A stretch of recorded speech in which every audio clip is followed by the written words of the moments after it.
This is Revathi. Welcome to అందమైన కథల పొదిరిల్లు. Video చూస్తున్న వారికి లైక్స్, కామెంట్స్తో సపోర్ట్ చేస్తున్న వారికి థ్యాంక్ యూ సో మచ్. ఓ ప్రేమ ఓ పగ ఎపిసోడ్ నెంబర్ 298. కడుపుతో ఉన్న సౌమ్యకి సామ్రాట్ వాళ్ళింట్లో ఏ లోటుకి తక్కువ లేదు అన్నట్టుగా కొన్ని రోజులకి బంధువులు, స్నేహితుల మధ్య సౌమ్యకి శ్రీమంతం అట్టహాసంగా జరుగుతుంటుంది. అతిథుల మధ్య వినోద్ కొడుకుని ఎత్తుకొని ఉన్న భరత్ భార్యకి జరుగుతున్న శ్రీమంతాన్ని చూసి సంతోషపడుతుంటాడు. కడుపుతో ఉన్న సౌమ్యకి ఆ కుటుంబ సభ్యులు చూపించే అభిమానానికి కళ్ళు చెమ్మగిలుతూ ఆ శ్రీమంతం జరిపించుకుంటూ ఉంటుంది. విక్రమాదిత్య గారు, ప్రభావతి గారు అందరికన్నా ముందు ఉండే సౌమ్యకి ఆ ఘట్టాన్ని ఘనంగా జరిపిస్తుంటారు.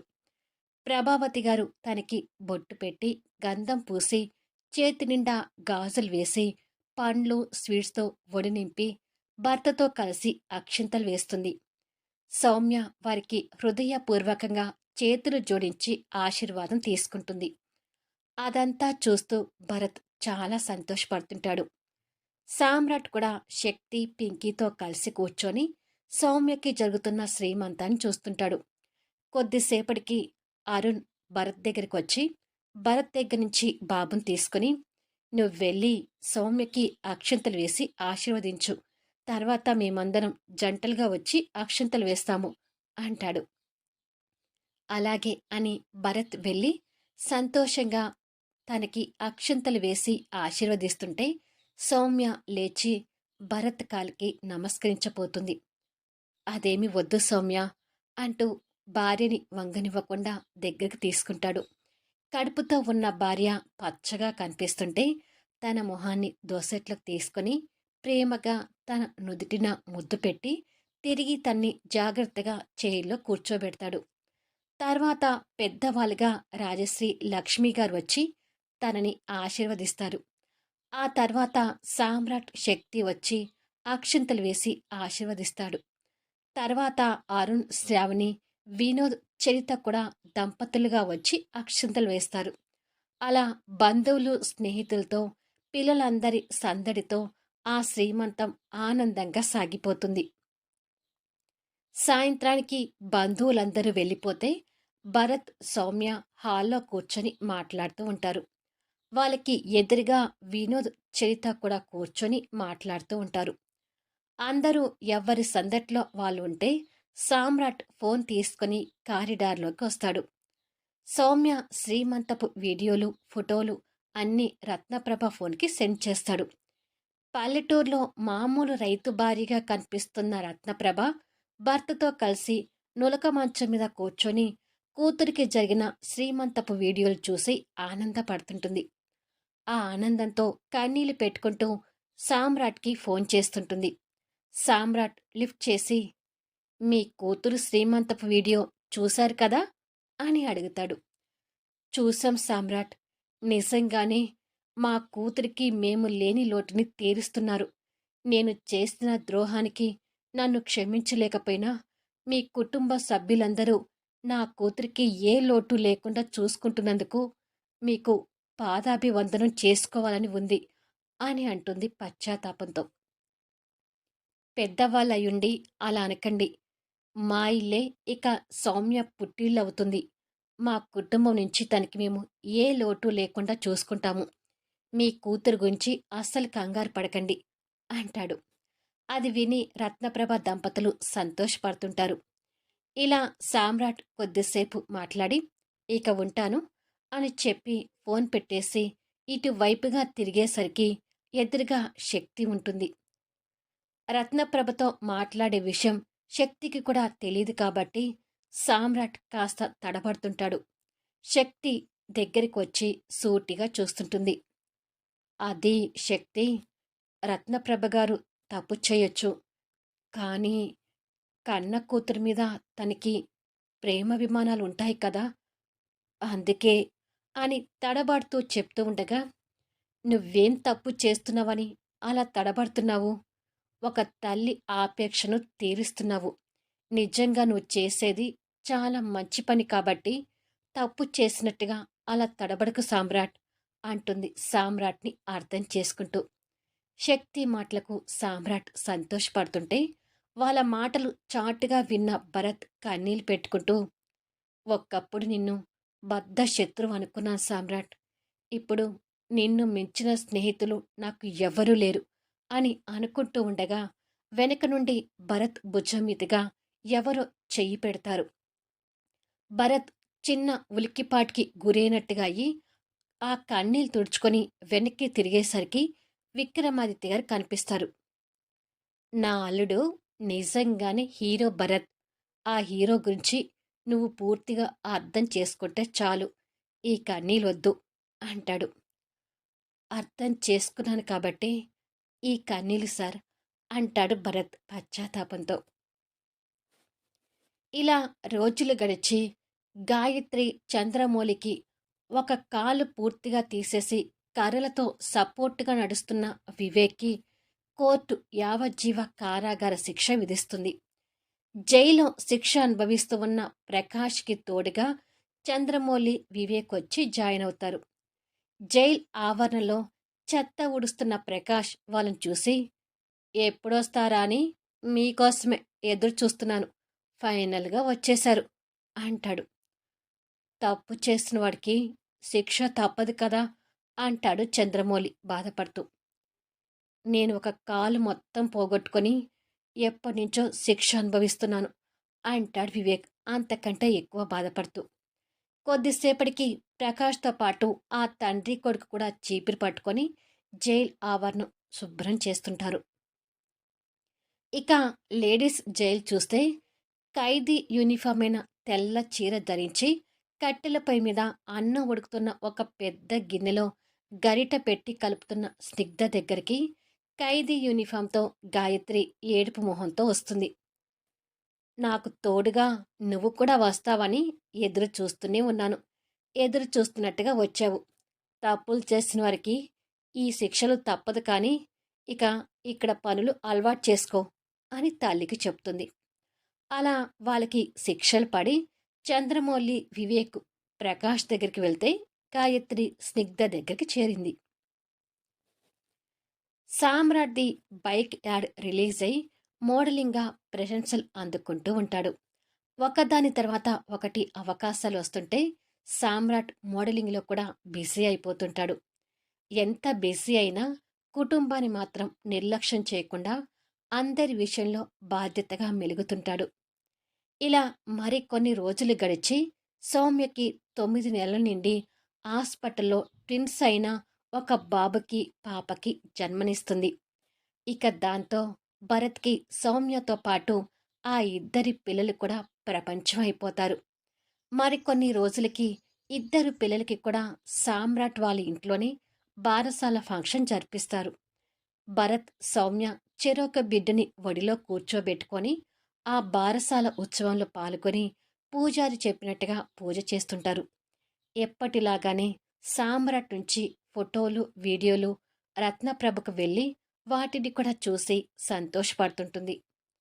ఫంక్షన్ అయిన కొన్ని రోజులకి సాంప్రదాయబద్ధంగా సౌమ్యని భరత్తో ఇచ్చి ఇంటికి పంపిస్తారు.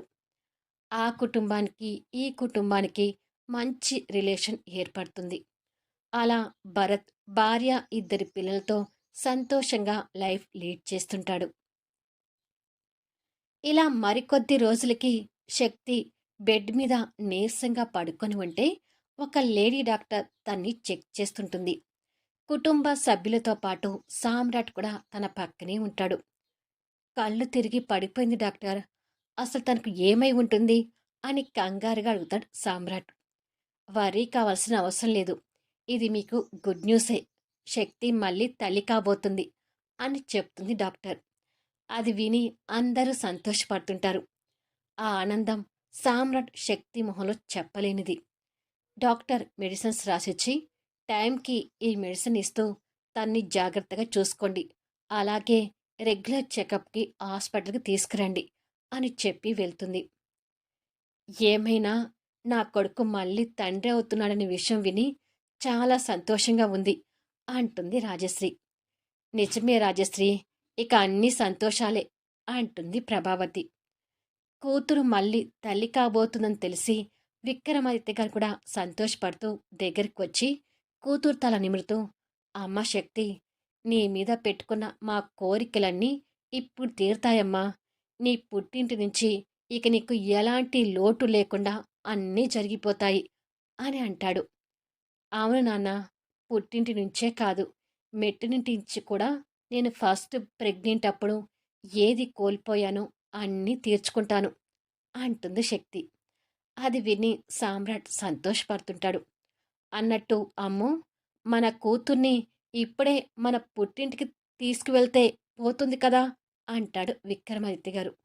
అలా అనగానే సామ్రాట్ గతుక్కుమంటూ, అమ్మో మామ, నువ్వంత పని చేయకు, అసలు నేను నా భార్యను ఎక్కడికి పంపించను అంటాడు. నువ్వు పంపించనంటే ఊరుకుంటానా ఏంటి? సాంప్రదాయబద్ధంగా నా కూతుర్ని పురిటికి మా ఇంటికి తీసుకువెళ్తాను అంటూ డిమాండ్ చేస్తాడు మామ. వీల్లేదు, శక్తి ఇక్కడే ఉంటుంది అంటాడు సామ్రాట్, తనని కాస్త కూడా దూరం చేసుకోవడం ఇష్టం లేక. అలా మామ అల్లుడికి ఎప్పటిలా వాదన జరుగుతుంటే శక్తి ఇద్దరినీ కంగారు పడుతూ చూస్తుంటుంది. అయ్యో, ఈ మామ అల్లుడు మళ్ళీ యుద్ధం స్టార్ట్ చేశారు అని అనుకుంటారు అరుణ్, వినోద్, రాజశ్రీ, చరిత, శ్రావణి కూడా ఆ మామ అల్లుడు వాదనకి తల పట్టుకుంటారు. ప్రభావతి గారు వాళ్ళ వాదనకు అడ్డుపడుతూ, అబ్బా, మీరు ఇద్దరు కాస్త ఆగండి అని, చూడు ఆది, కూతుర్ని పురిటికి పుట్టింటికి తీసుకువెళ్ళాలి, కానీ అది ఇప్పుడు కాదు, 7 నెలల్లో తీసుకువెళ్దాము అని.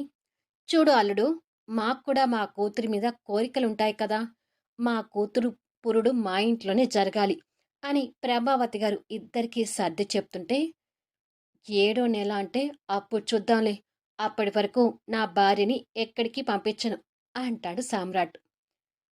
అవును నాన్న, అప్పటి వరకు నేను సామ్రాట్ దగ్గరే ఉంటాను అని శక్తి కూడా రిక్వెస్ట్ చేస్తుంది. సరేలే, నా కూతురు చెప్పింది కాబట్టి ఇప్పుడు వదిలేస్తున్నా అంటాడు విక్రమాదిత్య గారు. ఆ, వదిలేసావులే పెద్ద అంటాడు సామ్రాట్. అల్లుణ్ణి చూసి మామ మూతి తిప్పుకుంటాడు. ఇలా రోజులు గడిచి శక్తికి నెలలు పెరిగిపోతూ ఉంటే ఫస్ట్ ప్రెగ్నెంట్ అప్పుడు మిస్ అయిన ఫీలింగ్స్ అన్నీ సామ్రాట్ ఇప్పుడు తీర్చుకుంటూ ఉంటాడు. అలా శక్తి కూడా అప్పుడు పొందని అభిమానాన్ని ఇప్పుడు పొందుతూ సెకండ్ బేబీని హ్యాపీగా క్యారీ చేస్తుంటుంది.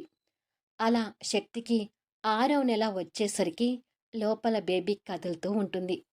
తను బెడ్ రెస్ట్కి ఆనుకొని కూర్చొనుంటే ఒక పక్క సామ్రాట్, ఇంకొక పక్క పింకీ తన బేబీ బంప్ మీద చేతులు పెట్టి ఆ ఫీలింగ్స్ ఎంజాయ్ చేస్తుంటారు.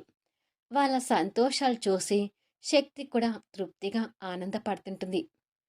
త్వరగా లోపల బేబీ బయటకొస్తే ఇద్దరు చిన్న పిల్లలతో బాగా ఆడుకుంటాను హీరో అంటుంది పింకీ. నేను కూడా వెయిటింగ్ తల్లి, ఇంకొక 3 మంత్స్ అయితే బేబీ వచ్చేస్తుందిలే అంటాడు సామ్రాట్. అంతలో కింద నుండి వినోద్ కొడుకు ఏడుస్తున్నట్టుగా వినిపిస్తుంటే, తమ్ముడు నిద్ర లేచాడు, నేను వెళ్ళి ఆడిస్తాను అని చెప్పి పింకీ అక్కడి నుండి వెళ్తుంటే, చిన్నగా వెళ్ళమ్మా, కింద పడతావు అంటాడు సామ్రాట్. సరే హీరో అని చెప్పి పింకీ వెళ్తుంది. తర్వాత సామ్రాట్ భార్యకి దగ్గరగా చేరి తన నుదుటి మీద ముద్దు పెట్టుకొని, నెలలు మీద పడే కొద్దీ నీకు ఇబ్బందిగా ఉండొచ్చు, ఏ చిన్న ఇబ్బందిగా ఉన్నా నాకు చెప్పు, వెంటనే హాస్పిటల్కి వెళ్దాము అంటాడు. అలాగే సామ్రాట్ అంటూ సామ్రాట్ ఛాతి మీద వాలిపోతుంది. అలా సామ్రాట్ తన్ని దగ్గరకు తీసుకొని తన చేయిని చేతిలోకి తీసుకొని భార్యతో ముద్దు ముచ్చటలాడుతుంటాడు. ఇలా రోజులు గడిచి శక్తికి 7 నెలలు వస్తాయి. పుట్టింటికి వెళ్ళటానికి శక్తి లగేజ్ ప్యాక్ చేసుకుంటూ ఉంటే సామ్రాట్ అలిగినట్టుగా కూర్చుంటాడు. ఏంటి సామ్రాట్, అలా అయిపోయావు? నేను వెళ్ళేది ఎదురింటికే కదా, నేనేదో దూరం వెళ్తున్నట్టుగా అలా ఫీల్ అవుతావేంటి అంటుంది. నువ్వు వెళ్ళేది ఎదురింటికైనా వెళ్ళేది పుట్టింటికే కదా, అసలు నువ్వు అక్కడికి వెళ్ళాక మా మామ నిన్ను చూడనిస్తాడో లేదో అంటాడు బాధపడుతూ. చూడనివ్వకపోతే ఆ ఇంటికి దొంగతనంగా రావటం నీకు అలవాటే కదా, అలా వద్దులే అని శక్తి సలహా ఇస్తుంది. ఎస్, అలా రావటం నాకు అలవాటే కదా, అదే పని చేస్తాను అంటాడు సామ్రాట్ నవ్వుతూ. అలా రావటానికి కూడా కుదరదు, మా ఇంటికి ఫుల్ సెక్యూరిటీ ఉంటుంది అంటూ మామ అక్కడికొస్తాడు. మళ్ళీ నెక్స్ట్ వీడియోలో కలుద్దాం. కథ నచ్చితే లైక్ చేయండి, కామెంట్ షేర్ చేయండి, సబ్స్క్రైబ్ చేసుకొని ఛానల్ షేర్ చేస్తూ సపోర్ట్ చేయండి. Thanks for లీజనింగ్.